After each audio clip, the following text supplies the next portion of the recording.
अस्सलाम वालेकुम दोस्तों, एनएमडी गार्ड बिगा सोर्स में मैं आपको खुशामदीद कहती हूँ। अगर आपको इस वीडियो की कोई भी चीज़ समझ आए तो प्लीज़ इस वीडियो को लाइक करें, अपने फ्रेंड्स फेलोज और उन स्टूडेंट्स के साथ इसको शेयर करें जो कोचिंग को अफोर्ड नहीं कर सकते। इसके साथ ही अगर आप हमारे चैनल पर नए हैं तो प्लीज़ हमारे चैनल को सब्सक्राइब कर दें, साथ ही बेल आइकन के बटन को प्रेस कर दें ताकि आपको हर नए आने वाली वीडियो का नोटिफिकेशन सबसे पहले मिले। आज जो टॉपिक हम डिस्कस करेंगे ये सेकंड ईयर की बुक से टॉपिक है, इसका नाम रिप्रोडक्शन है। रिप्रोडक्शन इस चैप्टर का नाम है और हम टॉपिक जो डिस्कस करने जा रहे हैं उसका नाम है female reproductive system. Female reproductive system के बारे में लिखा हुआ है कि ज़्यादा कॉम्प्लेक्स है as compare to the male reproductive system, क्योंकि इसके ज़्यादा फंक्शंस हैं। फीमेल रिप्रोडक्टिव सिस्टम जो है वो ज़्यादा फंक्शन परफॉर्म करता है। सबसे पहले जो होता है ये फर्टिलाइजेशन परफॉर्म करता है, देन प्रोड्यूस द गैमेट्स यानी production of egg oogenesis. Egg oogenesis होता है production of the female sex hormones को प्रोड्यूस करता है। और जो इम्ब्रियो होता है वो भी मदर की बॉडी के अंदर ही होता है, इसलिए फीमेल को prepare to nurture the nutrients provide करने होते हैं इम्ब्रियो के लिए 9 मंथ्स के लिए अप्रॉक्सीमेटली। कंपोनेंट्स बताए जा रहे हैं फीमेल रिप्रोडक्टिव सिस्टम के। फीमेल रिप्रोडक्टिव सिस्टम के हमारे पास 4 कंपोनेंट्स है जिसमें गोनाड्स यानी पेयर्ड ओवरीज शामिल हैं। 2 ओवरीज हमारे पास डक्ट सिस्टम जिसमें ओविडक्ट्स और यूट्रस शामिल है। एक्सटर्नल जेनिटलिया जिसे हम वजाइना कहते थे। तो ओवरऑल हमारे पास 3 कंपोनेंट हो गए फीमेल रिप्रोडक्टिव सिस्टम के। ओवरऑल उसने कहा कि फीमेल रिप्रोडक्टिव सिस्टम में ओवरीज हैं, ओविडक्ट है, यूट्रस है, सर्विक्स है और वजाइना भी है। सबसे पहले हम गोनाड्स यानी पेयर्ड ओवरीज को अगर हम डिस्कस करें तो ओवरीज जो होती हैं वो फीमेल गोनाड्स होती हैं जो ओवा यानी एग को प्रोड्यूस करती हैं और हार्मोन्स को रिलीज करती हैं। लोकेशन के बारे में पढ़ें कि ओवरीज कहाँ पे लोकेटेड हैं, तो ओवरीज के बारे में लिखा हुआ कि abdominal cavity. Ovaries lie within the abdominal cavity यानी आपके पेट के अंदर होती हैं and are attached by the mesentery and the ligament to the uterus along with the peritoneal cavity. ये किसके साथ अटैच्ड होते हैं? मेसेंट्री यानी छोटी आंत और लिगामेंट के साथ अटैच्ड होते हैं टू द यूट्रस के साथ along with the peritoneal cavity, और पेरिटोनियल कैविटी के साथ ये अटैच होंगे। शेप और स्ट्रक्चर के बारे में कहा जा रहा है ओवरीज की क्या शेप है? पेयर्ड होते हैं। सबसे पहली बात है ओवरीज 2 इन नंबर है। सॉलिड शेप्ड में तो ओवल शेप्ड यानी गोल होते हैं। क्रीम कलर होते हैं, जब रेस्टिंग स्टेज होता है तब क्रीम कलर में होते हैं। And irregular during the breeding season, जब ब्रीडिंग सीजन आता है तब ये इरेगुलर होते हैं। साइज बताया जा रहा है कि 3 to 5 सेंटीमीटर लॉन्ग है और 2 to 3 सेंटीमीटर वाइड है। ओवरियन फॉलिकल्स के बारे में कहा जा रहा है कि within the ovary there are many tiny sac like structures called the ovarian follicles. ये हमारे पास जो हमने ओवरीज डिस्कस की हैं इसके अंदर हमारे पास टाइनी सैक लाइक स्ट्रक्चर्स है जिसे हम ओवरियन फॉलिकल्स कहते हैं। Each of which consist of an immature egg. हर इसमें से जितनी भी हमारे पास ओवरियन फॉलिकल्स हैं उनके पास इमेच्योर एग होता है जिसे हम ओसाइट कहते हैं। यानी ओवरियन फॉलिकल्स के पास इमेच्योर एग जिसे हम ओसाइट कहते हैं, और ओसाइट जो होता है वो एग या ओवा बना सकता है ओजेनेसिस के प्रोसेस के जरिए से। ओजेनेसिस के प्रोसेस के जरिए से इसको हम ओजेनेसिस का प्रोसेस हम आगे फर्दर डिस्कस करेंगे। तो एक पूरी साइकिल डिस्कस करेंगे जिसमें कहा जा रहा है कि ओसाइट जो होते हैं वो ओजेनेसिस को कैसे बनाने में मदद करते हैं। ओसाइट और ओव्यूलेशन के बारे में कहा जा रहा है। देखा कि each month in an adult women one of the ripening follicle ejects its oocyte from the ovary. This process is known an ovulation. कहा जा रहा है हर मंथ एक एडल्ट वुमेन जो होती है वो फॉलिकल को इजेक्ट करती है फ्रॉम द ओवरी। इस प्रोसेस को हम ओव्यूलेशन कहते हैं। जब ओजेनेसिस हो जाती है तो एग जो होता है वो सर्टेन स्टेजेस में से गुजरता है और फाइनली जो होता है वो ओवरी से रिलीज हो जाता है। इस प्रोसेस को, इस एग के रिलीजिंग प्रोसेस को हम ओव्यूलेशन कहते हैं। ओव्यूलेशन में ऐसा होता है, ओजेनेसिस के बाद ऐसा होता है कि हर एग जो होता है वो एक फॉलिकल से सराउंड हो जाता है, एक फॉलिकल सेल उसको सराउंड कर देता है और ये फॉलिकल सेल सपोर्ट, प्रोटेक्शन और न्यूट्रिशन जो होते हैं वो प्रोवाइड करते हैं। ह्यूमन्स में कहा जा रहा है कि सिर्फ और सिर्फ 1 एग या ओवम जो होता है वो मिच्योर्स होता है ओवरी में।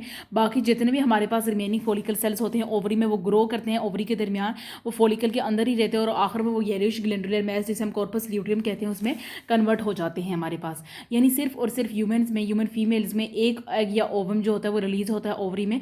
बाकी जितने भी एग्स होते हैं वो फॉलिकल के अंदर ही रहते हैं, वो ओवरी के अंदर ही रहते हैं। वो क्या करते हैं कि वो हमारे पास कन्वर्ट हो जाते हैं येलोइश ग्लैंडुलर मैस जिसे हम कॉर्पस ल्यूटियम कहते हैं। हमने अभी तक डिस्कस किया जिसमें हमने गोनाड्स यानी पेयर्ड ओवरीज की लोकेशन, उनके साइज को डिस्कस किया हमने, ओवरियन फॉलिकल्स और ओसाइट ओव्यूलेशन को डिस्कस किया। दूसरा पार्ट हमारे पास जो है फीमेल रिप्रोडक्टिव सिस्टम का जिसे हम डक्ट सिस्टम कहते हैं। ओव्यूलेशन के बाद ऐसा होता है, यानी ओव्यूलेशन का मतलब ये होता है कि एग के रिलीज होने के बाद ऐसा होता है कि एग जो होता है वो second part of the reproductive system में चला जाता है जिसे हम ओविडक्ट कहते हैं, फैलोपियन ट्यूब और यूट्रन ट्यूब कहते हैं। अब यानी ओविडक्ट के हमारे पास 3 नाम है, ओविडक्ट, फैलोपियन ट्यूब या यूरोट्रन ट्यूब।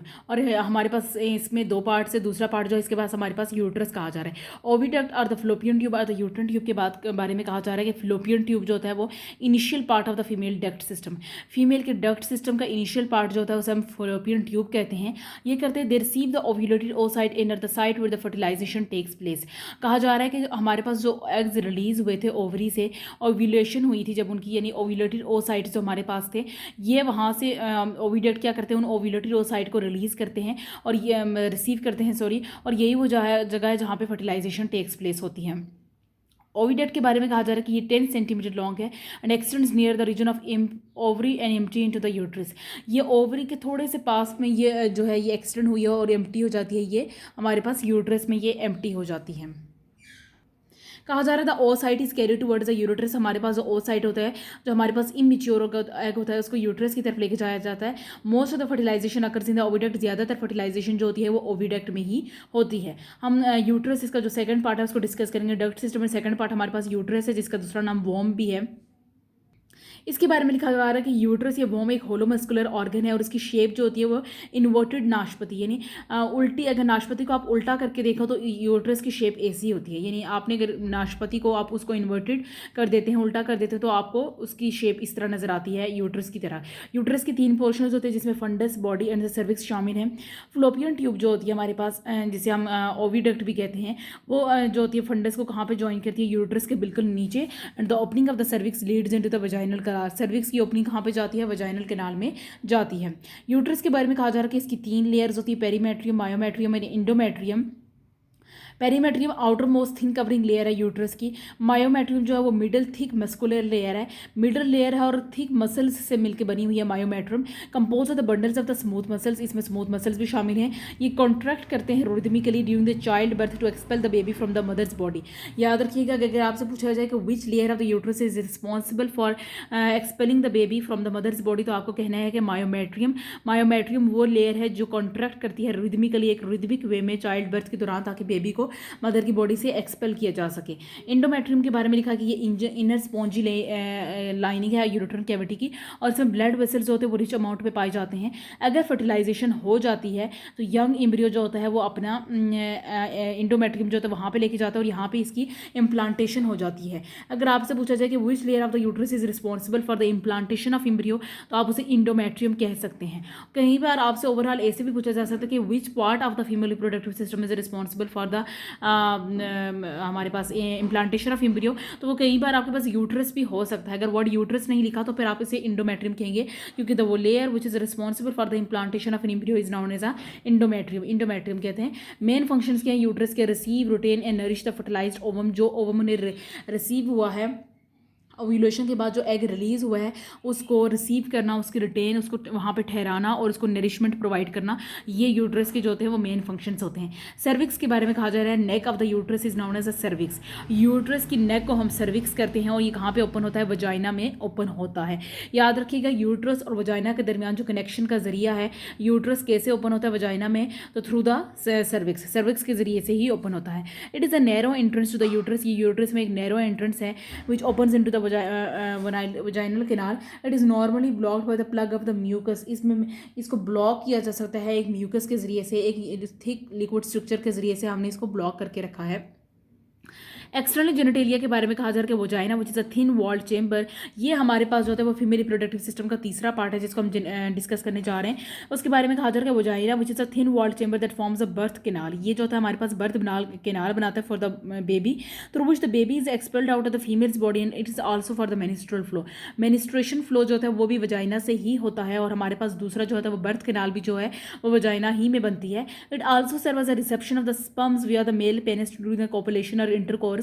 कोपुलेशन और इंटरकोर्स के दरमियान जो कोपुलेशन और इंटरकोर्स के दौरान हमारे पास जो स्ट्रक्चर स्पर्म्स हमारे पास एक्सेप्ट करता है उस स्ट्रक्चर को भी हम वजाइना कहते हैं। तो ओवरऑल हमारे पास वजाइना की 3 फंक्शन है, एक तो ये बर्थ कैनाल बनाता है, दूसरा ये मिनिस्ट्रेशन फ्लो के लिए भी यही यूज़ होता है और तीसरा हमारे पास रिसेप्शन ऑफ द स्पर्म्स के लिए भी हमारे पास जो स्ट्रक्चर यूज़ होता है उसे हम वजाइना ही कहते हैं। The vagina is thin walled 8 to 10 centimetre long tube and extends from cervix to the body exterior. Vagina जो होता है वो 8 to 10 सेंटीमीटर लॉन्ग है। याद रखिएगा डक्ट सिस्टम में हमारे पास ओविडक्ट जो थी वो हमारे पास 10 सेंटीमीटर लॉन्ग थी, लेकिन हमारे पास वजाइना जो है वो 8 to 10 सेंटीमीटर लॉन्ग है। और इसके बारे में कहा जा रहा है कि सर्विक्स से बॉडी एक्सटीरियर की तरफ जो होता है वो एक्सटेंड होता है और कहा जा रहा है कि यूरिथ्रा जो होता है वो इसकी बॉडी में इम्बेडेड होता है। यूरिथ्रा जो है वो इसकी बॉडी में इम्बेडेड है हमारे पास। इसके साथ मैं अपनी वीडियो से इजाजत लेना चाहूँगी। उम्मीद आपको ये टॉपिक अच्छे से समझ आ गया है। फिर भी अगर आपको कोई चीज़ समझ नहीं आती तो आप उसे कमेंट सेक्शन में पूछ सकते हैं और अपनी राय का इजहार भी कर सकते हैं। अगली वीडियो तक मुझे इजाज़त दीजिएगा। अल्लाह निगहबान।